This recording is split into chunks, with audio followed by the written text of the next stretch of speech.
আসসালামু আলাইকুম।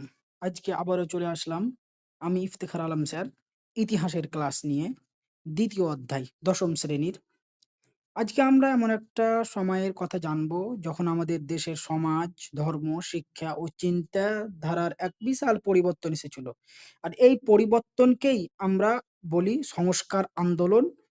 আ ১৯ শতকের বাংলা অভাবের ইতিহাস এক নবজাগরণের যুগ।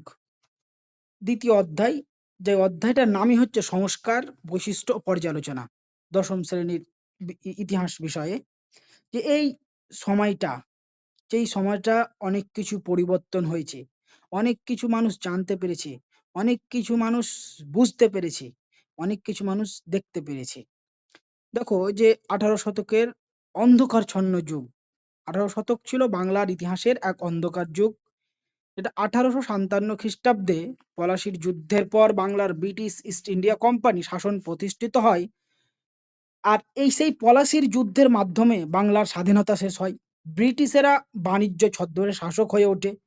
কৃষক শোষিত হয়, অর্থনীতি দুর্বল হয় এবং দ্বিতীয় তা ১৯ শতকের নবজাগরণের সূচনা হয়। ২য় পয়েন্ট, ১৯ শতক ছিল বাংলার ও ভারতের ইতিহাসের নবজাগরণ যুগ। পাশ্চাত্য শিক্ষার সংস্পর্শে সমাজ জীবনে পরিবর্তন আসে এবং এর ফলে কি হয় দেখো, ইংরেজি শিক্ষা চালু হয়, বিজ্ঞান মানসম্মত যুক্তিবাদ মতবাদ গড়ে ওঠে। তারপরের অধ্যায়টা দেখো যে শিক্ষিত বাঙালি ভূমিকা এখানে কি পালন করে? দেখো, শিক্ষিত বাঙালি তার সমাজ কুসংস্কারের, ব্রিটিশ শাসনের অন্যায়ের বিরুদ্ধে লেখালেখি, সংবাদপত্র সমিতির মাধ্যমে কাজ করেন এবং বিভিন্ন রকমের পত্রিকা লেখালেখি করেন। যেমন দেখতে পাচ্ছ বামবধূনী, সমাচার দর্পণ, হিন্দু পটরেট, গ্রাম বার্তা প্রকাশিকা, এগুলো সব পত্রিকা প্রকাশিত করেছে হলো। তারপরে ৩য় পয়েন্টটা দেখো যে কালীপ্রসন্ন সিংহ সমাজ সংস্কার। কালীপ্রসন্ন সিংহ তার রচিত গ্রন্থ হচ্ছে হুতম প্যাঁচার নকশা। এই গ্রন্থে সমাজ কুসংস্কার ও ভণ্ডামি নিয়ে ব্যঙ্গাত্মকভাবে লিখে মানুষের চিন্তা ভাবনাকে গড়ে উঠেছে। আর এই বইতে নিয়ে হাস্যরসের মাধ্যমে সমাজের অজ্ঞতা ও অর্থনৈতিক দিকগুলো কি করেছেন? তুলে ধরেছেন এই বইটার মাধ্যমে। দেখো ৪র্থ নম্বর হচ্ছে যে ঈশ্বরচন্দ্র বিদ্যাসাগর ও নারী শিক্ষা। বিদ্যাসাগর এবং অন্যান্য সমাজ সংস্কারে নারী শিক্ষার প্রসারের গুরুত্বপূর্ণ ভূমিকা যে নেন। এখানে বিদ্যাসাগর নারী শিক্ষার যে ভূমিকা নিয়েছিল, বিদ্যাসাগর অন্যান্য ব্যক্তির প্রচেষ্টাতে যে স্ত্রী শিক্ষার একটা বিশাল বিস্তার ঘটে। বিদ্যাসাগর মহারাজ মেয়েদের শিক্ষার দরজা খুলে দেয়। তিনি বিধবা বিবাহ চালু করেন এইরকম।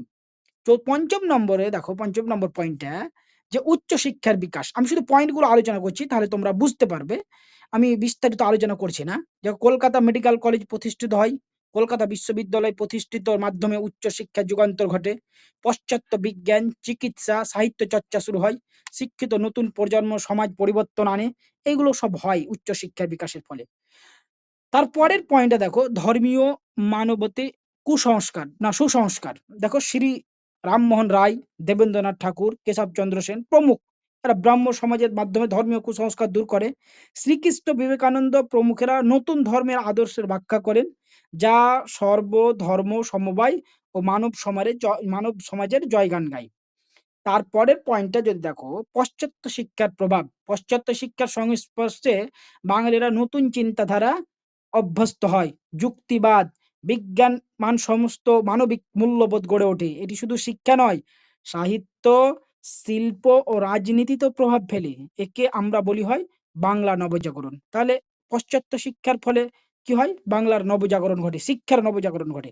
তারপরে দেখো, এইটা হচ্ছে লাস্ট পয়েন্ট, যে এই সংস্কার আন্দোলনের ফলে ভারতীয় সমাজ অগ্রগতির পথে এগিয়েছে।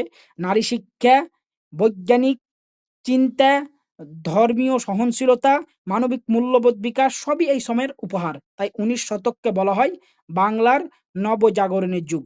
আর এই যুগটা তা মানে বাঙালিদের খুবই মনে রাখা দরকার।